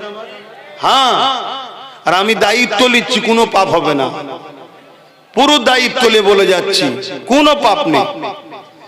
কথা কিছু বুঝে আসছে না? না হাই দেখেন, আমার কথাই মনে হচ্ছে হুজুর কি বলছে। আল্লাহর জাত পাকের কসম করে বলছি, যার কুদরতি হাতে আব্বাস সিদ্দিকীর জান আছে, তার জাত পাকের কসম করে বলছি, কোনো পাপ হবে না। কথা কিছু মাথায় ঢুকলো? হ্যাঁ। কেন? ঘরে মে আগ লাগি হ্যায় ঘর কি চারাক সে। ঘরে আগুন লেগেছে কিসে? ঘরে যে বাতিটা জ্বলছিল তাতে। আজ আমার ধর্মের ক্ষতি আমার কওমের ভেতরের গাদ্দারদের জন্যই হচ্ছে। কথা কিছু বুঝছেন না? বুঝেন না? কি গো, বুঝেন তো নাকি? এ কথা বলতে গেলে আবার মেজ হুজুরের একটা কথা মনে পড়ে যায়, একটু বলি নাকি? না আবার অসুবিধা আছে? কি গো মুরব্বী, কি বলছো? অসুবিধা আছে? মেজ হুজুর পীর কেবলা বাংলাদেশে জলসায় গেছেন। বাংলাদেশে তো ঠান্ডা বেশি, তাল মিশরি নিয়ে যেতেন। তাল মিশরি খেলে খুব খুব খুসখুস করে কাশি হলে না, তাল মিশরি খেলে ভালো হয়ে যায়। এখন আর সেগুলো আছে কি জানি না, আগে সব অরিজিনাল পাওয়া যেত, এখন সব ভেজাল। নেতা ভেজাল তো আর মাল ভেজাল হবে না, এর কি মানে আছে? নেতা ভেজাল হওয়ার জন্যই তো মাল ভেজাল হয়ে যাচ্ছে, সব তো ওখান থেকেই চলছে। তো ওই সময়ে ওই তালমিশরি শুধু চুরি হয়ে যাচ্ছে। মেজ হুজুর বলছে, বাবা আমি সফরে এসেছি, এক দেশে পাওয়াও যায় না, কোথা ঠান্ডা ঠান্ডা লেগে যাবে, কারা খাচ্ছিস রে বাবা? সবাই বলে হুজুর আমি জানি না, হুজুর আমি জানি না। মেজ হুজুর বললেন, যে চোর ধরে দেবে তাকে একটা গোটা ফাইল দেবো। ব্যাস, সবাই চোখ বন্ধ করে আছে, ঘুমোইনে, ধরতে পারলেই গোটা ফাইল পাবো। এ নাই ঝেড়ে ঝুড়ে একটু একটু করে খাচ্ছি, গোটা ফাইল হয়ে যাবে। একদিন যাই আর চুরি হয়নি, দুদিন যাই চুরি হয়নি, 3 দিন যাই চুরি হয়নি, চতুর্থ দিনে একজন লোভ সামলাতে পারে না, ভাবছে সব ঘুমোচ্ছে, সুরসুর করে যেই খেতে গেছে, আর ধরে ফেলেছ তো, বলছে হুজুর চোর ধরে ফেলেছি। কে? এদিকে নিয়ে আসো। এসেছে। কি গো বাবা, তুমি তো বলতে পারো যে হুজুর একটু খাবো, তা বললাম নুকে নুকে খাই। বলছে হুজুর আমি সত্যি বলছি, হুজুর আমি কোনোদিন খাইনি, ভাবছিলাম সবাই ঘুমোচ্ছে আজকে একটু খেয়ে নি। আমি বুঝে উঠতে পারিনি হুজুর, আমি সাদামাটা লোক একদম। কি লোক? সাদামাটা লোক, বুঝে উঠতে পারিনি। হুজুর জিজ্ঞেস করছে ছেলে পুলে কটা? বলছে 5টা। বলছে সাদামাটা লোক তো 5টা ছেলে হলো কি করে? বুঝার ব্যাপার আছে। তাহলে এই জন্য আমি জিজ্ঞেস করছি, বুঝতে পারছেন নাকি? সব বোঝে, আর এই জায়গাটা যদি না বোঝো তাহলেই তো দুঃখ নাকি? হ্যাঁ, সব বোঝে, সব জায়গায় বুঝতে জানে, লাভ লুসকান সব বোঝে। আর দিনের বেলায় বলছো, ইসলামের বেলায় বুঝতে পারছো নি, তাহলে তো সমস্যা হবে নাকি? হ্যাঁ, আমার আওয়াজ বুঝতে পারছেন? হ্যাঁ, বুঝে। আল্লাহ পরীক্ষা নেবে, কঠিন কঠিন পরীক্ষা আসবে। যেমন আজ উম্মতদের জন্য ভয়ানক পরীক্ষা। একদিকে বিজেপি সরকার হুমকি দিচ্ছে মুসলমানদের তাড়িয়ে দেবো, এনআরসি করবো, এটা করবো, ওটা করবো, মোল্লাদেরকে মেরে দাও, কেটে দাও, হ্যান করো, ত্যান করো। অপরদিকে আবার যাকে ভালোবেসে আমরা দল করেছিলাম, সেও আবার বিজেপির আইনকে মেনে নিয়েছে। করেছে না? করেন? তাহলে কোন কঠিন পরীক্ষায় এসে গেলাম বলো? একদিকে না হয় ওর জ্বালায় এর সাথে ছিলাম, কি ওর জ্বালাতেই ছিলেন তো নাকি, আবার ইও ওর সাথে হাত মিলিয়ে দিয়েছে। দেখুন কত কঠিন পরীক্ষা। পরীক্ষা না? পরীক্ষা না? হ্যাঁ। আবার কালকে দেখবেন অনেকে বুঝাবে, এই ওরম করতে যাসনি, বিজেপি চলে আসবে, এলে দাঁড়িয়ে রাখতে পারবি নি, টুপি পরতে পারবি নি, তাড়িয়ে দেবে। এটাও একটা পরীক্ষা। কত কঠিন কঠিন পরীক্ষায় আমরা পড়ে যাচ্ছি, দেখছেন? এ সব পরীক্ষা আল্লাহ। এবারে ওই বান্দা কামিয়াবি হবে যে বান্দার মাথায় এটা যাবে, আমরা বিজেপিকেও ভয় করি না, এর উপরও আশা করি না, আমরা ভয় করি আল্লাহকে, সাহায্য চাই আল্লাহর কাছে। জোরে বলুন সুবহানাল্লাহ। ওই বান্দা দুনিয়াতেও কামিয়াবি হয়ে যাবে, আখিরাতেও কামিয়াবি হয়ে যাবে। জোরে বলুন সুবহানাল্লাহ। কথা বুঝে আসছে তো নাকি? কিন্তু সেই ঈমান আমরা রাখতে পারবো? আমরা তো ধৈর্যরা হয়ে যাবে। এমন ভাবে আমাদের ব্রেনকে ওয়াশ করা হবে। কোথা থেকে? দেখা যাবে মসজিদ থেকে ব্রেন ওয়াশ হচ্ছে। এমন ভাবে ওয়াশ হবে কোথা থেকে? বড় বড় সব দরবার থেকে ওয়াশ হবে। আপনি ভাববেন কি করা যায়, কি করা যায়। হায় হায় হায়। অতএব বাপ, আমার কথা তাহলে বলো, ওয়াকাফ বাঁচানো দরকার তো নাকি? যদি ওয়াকাফ বাঁচাতে ভারতের মুসলমান না পারো, তোমাদের অস্তিত্ব থাকবে না, এটা মনে রেখে দেখো। এই বাঁচাবার পন্থা আমার জানা দুটো, আমি বলবো একটু। নাম্বার 1 হলো সুপ্রিম কোর্ট। কেন? যারা আইন করেছে লোকসভারও আব্বা হলো সুপ্রিম কোর্ট। কথা শুনছেন তো? হ্যাঁ, দেশের সর্বোচ্চ মাথা। সুপ্রিম কোর্ট যদি আইনকে বাতিল করে দেয়, বাতিল হবে। তা সুপ্রিম কোর্ট কি এমনি এমনি বাতিল করে দেবে? কথা বলেন, সুপ্রিম কোর্ট কি এমনি এমনি বাতিল করে দেবে? আমরা যদি ঘুমোই, সুপ্রিম কোর্ট কি বলবে? তারাও তো মানুষ নাকি? তাদেরও বউ বাচ্চা ছেলে পুলে আছে না নাই? যেমন বাবরি মসজিদের কেস করে ঘুমোচ্ছিলাম বলে আমরা রায় পেলাম না, তাহলে কেস যেমন করতে হবে তেমন ট্রিটমেন্টটার যোগাযোগটা, আন্দোলনটা তেমন জারি, জোরে বলে রাখতে হবে। তাই কেস যেমন করতে হবে, আন্দোলন জারি। যারা বলেছিল বিজেপির হাত থেকে মুসলমানকে বাঁচাবে, তারা কেস করেছে তো? সরকার কেস করেছে? তাহলে বলো, সেই একজনই কেস করেছে, নওশাদ সিদ্দিকী। তা আগামী দিন কলকাতায় যাচ্ছ নাকি ওর ডাকে? কি গো, কলকাতায় যাচ্ছ তো নাকি? যাওয়া দরকার। যদি বলো কেন, ওখানেও দেখলাম ওয়াকফের বিষয়ে একটা পয়েন্ট আছে। তাহলে ভিড় যত বাড়বে তত আন্দোলনটা প্রভাব দিল্লিতে পড়বে, এটা মাথায় রেখো। কাজ কাম তো রোজই আছে, যদি সময় পাও যাবে। তাহলে দ্বিতীয়, প্রথম নম্বর এটা কেস এবং আন্দোলন। দ্বিতীয় নম্বর হলো কি, কোন পাওয়ারে ওরা আইন করেছে ভাই? কোন পাওয়ারে? রাজ পাওয়ারে, এবং সংবিধানের বিরোধী আইন। তাহলে আমাদেরকেও রাজ পাওয়ার দখল করতে হবে, দখল করে আমরাও আইন করে ওয়াকফকে ফিরিয়ে নেব। কথা বুঝে আসছে না? নাই। এবার শুরু করো তোমার রাজ্য থেকে। এই রাজ্যেই যদি তুমি বিধানসভাতে ক্ষমতায় থাকতে পারো, এখান থেকে বিল পাস করলে ব্যাস, ওরা আইন আর চলবে না তো? এখান থেকে জমি নিয়ে যেতে পারবে না? কথা মাথায় ঢুকছে না? ঢোকে না? তাহলে সেই জায়গাগুলো তোমরা মাথায় রাখো। এর জন্যই আব্বাস সিদ্দিকী বলে যে তোমরা শক্তিশালী হও, রাজ পাওয়ার করো। এই বলার থেকে আপনারা অখুশি হন নাকি? তাহলে আমার একটা শেষ কথা, নওশাদ সুপ্রিম কোর্টে কেস চালাচ্ছে ওয়াকফকে বাঁচাবার জন্য, এটা কি ভুল করছে? তাহলে ঠিক যখন করছে, ওর সাথ দিয়ে দরকার আছে না? নয়, ও একা, ওর সাথে যদি আরো 30-40টা হয়, ওর হাত মজবুত হবে না? হবে না? তাহলে ওয়াকফ বাঁচাবার স্বার্থেও তো আমাদের উচিত ওর সাথ দেওয়া। বাকি আরো শিক্ষা, স্বাস্থ্য, অনেক কিছু রাজনীতিতে প্রয়োজন আছে, সেটা ভিন্ন বিষয়। একটা ধর্মগুরু হিসেবে জিজ্ঞেস করছি, ওয়াকফ বাঁচাবার স্বার্থেও তো সাথ দেওয়া দরকার আছে না? নাই। কারা ওর সাথ দিতে রাজি আছে? একটু হাত তুলে দেখাবে। আমি জোর করলাম? জোর করেছি? হাত নামাও। এই যে তোমাদের এলাকা, তোমরা যদি এক হয়ে যাও, তাহলে এখানে আশপাশে 5-6টা যা আছে সবই তোমরা পেয়ে যাবে। ঠিক না বেঠিক? তোমরাই যদি এক হয়ে যাও, 5-6টা তো পেয়ে যাবে। তাহলে এইভাবে এরকম করে করে করে করে যদি 30-40টা ওর হাতে যায়, তারপরে এবার একদিন দেখবে পুরো চলে যাবে। কথা মাথায় ঢুকছে না? ঢুকে না? তে কোনো ভাববে, মাথায় রাখবে। এই যে কথাগুলো বললাম, কারো কোনো কষ্ট হলো? কারো মনের মধ্যে হয়নি তো যে হুজুর সবই ঠিক আছে, এই জলসায় এসে রাজনীতির কথা বলছে কেন? মাথায় ঢোকে না তো? আমি কয়েকটা কারণে বলি। প্রথম কথা হলো, ইসলামের রাজনীতি আছে না নাই?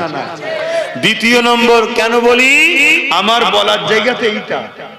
আমি তো হুজুর, আমি তো ওয়াইজি, আমি তো ইসলামের প্রচারক, আমার বলার জায়গা তো এটা।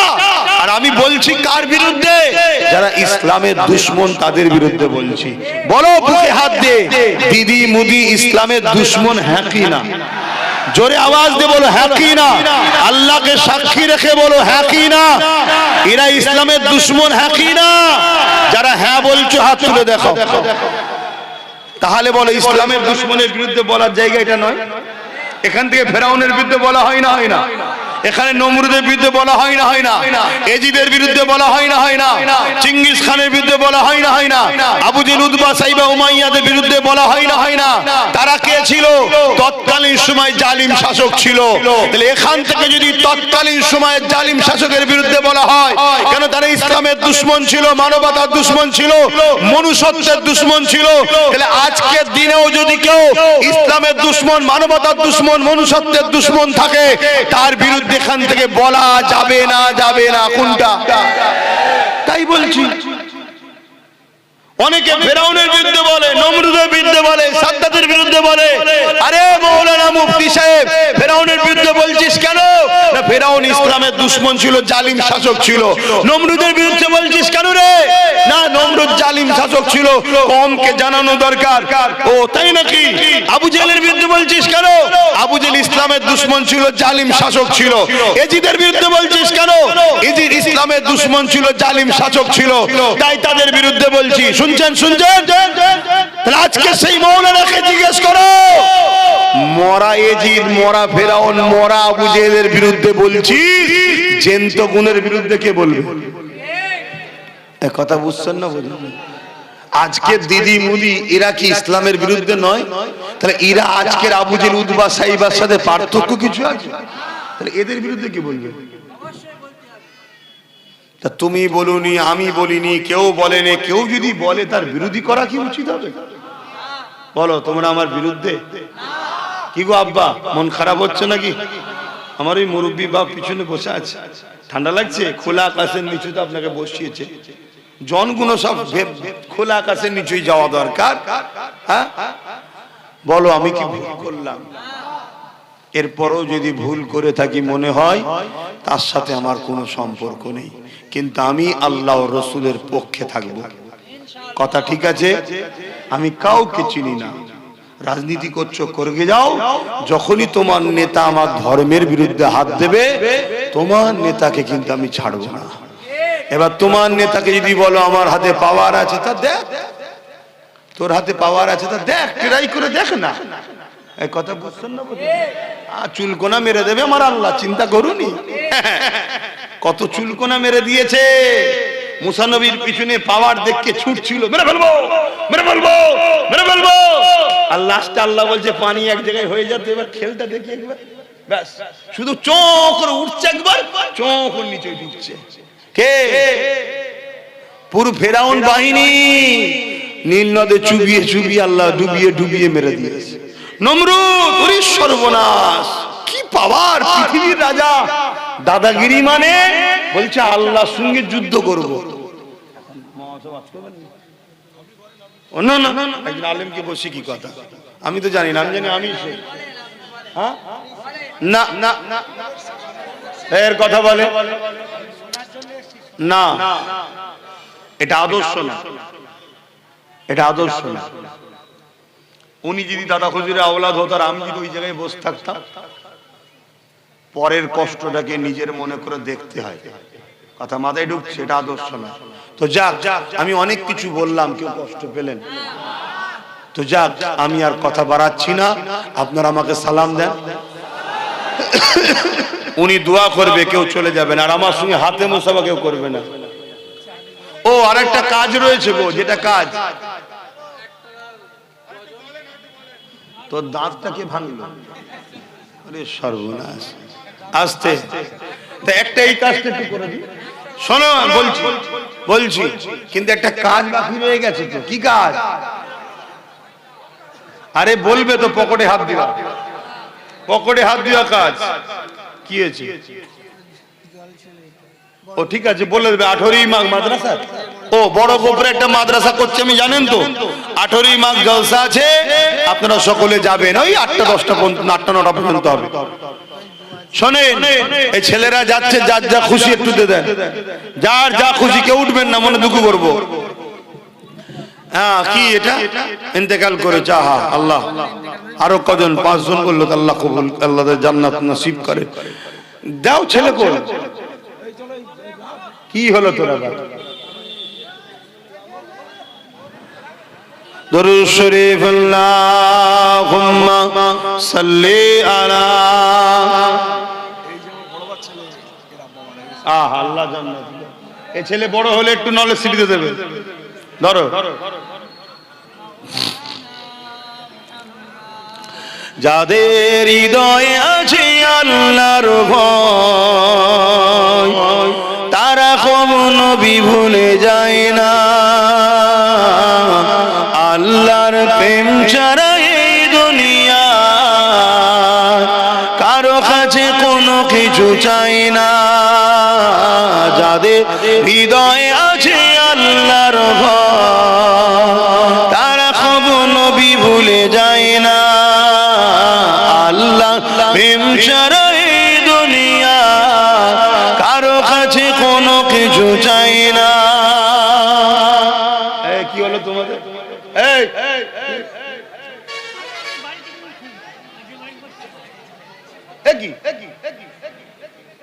আমি তো বললাম কেউ উঠবে না, কষ্ট পাবো, আমি উঠলে কেন? কিরম ভালোবাস, বসো। ওনাকে তাহলে নিয়ে কেন দাওয়াত করে? আর তোমাদের এই জন্য আলেমে আলেমে আমাদের, আমার সঙ্গে কেউ জলসা করতে চাইছে না। না না, ওনার সঙ্গে জলসা করবো না, ওনার আগে হলে হবে না। এমনি কি সমস্যা? আমি তো রাত্রি জলসা করি না, হয় দিনে, আর না হয় মানুষের চাপে পড়ে সকালে সংসারের কাজ থাকে, নলে স্ত্রীর কাজ থাকে, বাধ্য সন্ধ্যেবেলা একটা করি। এই জন্য আমার পরে নামাজ রাখি। কমিটির উচিত ছিল নামাজ পড়িয়ে দেওয়া, নামাজ পড়লে আবার নতুন করে শুরু করা। এটা মানুষকে অপমান করা হয় না। যদি আমার সামনে উঠে চলে যেত আমার মনে দুঃখ লাগতো না? যখন আমি প্রথম জলসা শুরু করেছি আমার অনেক চাচাদের পরে উঠেছিলাম, এক জায়গায় তো গিয়ে দিকে এটা খোঁড়া বসে আছে, বাকি সব পালিয়ে গেছে। এমন কি খবর তোমার? বলছে আমাকে যে নিয়ে যাবে সে হুজুরের সঙ্গে দেখা করতে গেছে। আমি ওই পালাবো, এটা কি অন্যায় নয় বলো? এগুলো কমিটিকে বুঝতে হয়। একটা নামাজ করে নিল, করে নিয়ে আবার নতুন করে শুরু হলো।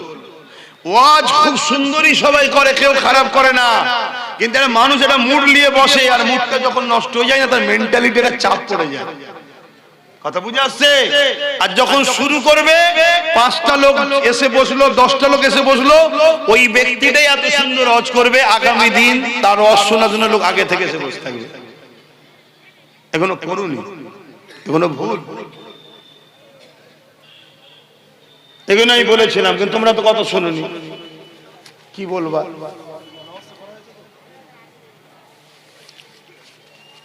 তো যাই হোক, আমি আর বাড়াচ্ছি না, আমি দুঃখিত। আপনারা আমাকে সালাম দেন। ওয়ালাইকুম আসসালাম ওয়া রাহমাতুল্লাহি ওয়া বারাকাতুহু। কি কষ্ট পেলে? এরপরও যদি কষ্ট পান আমার থেকে দূরে থাকবেন।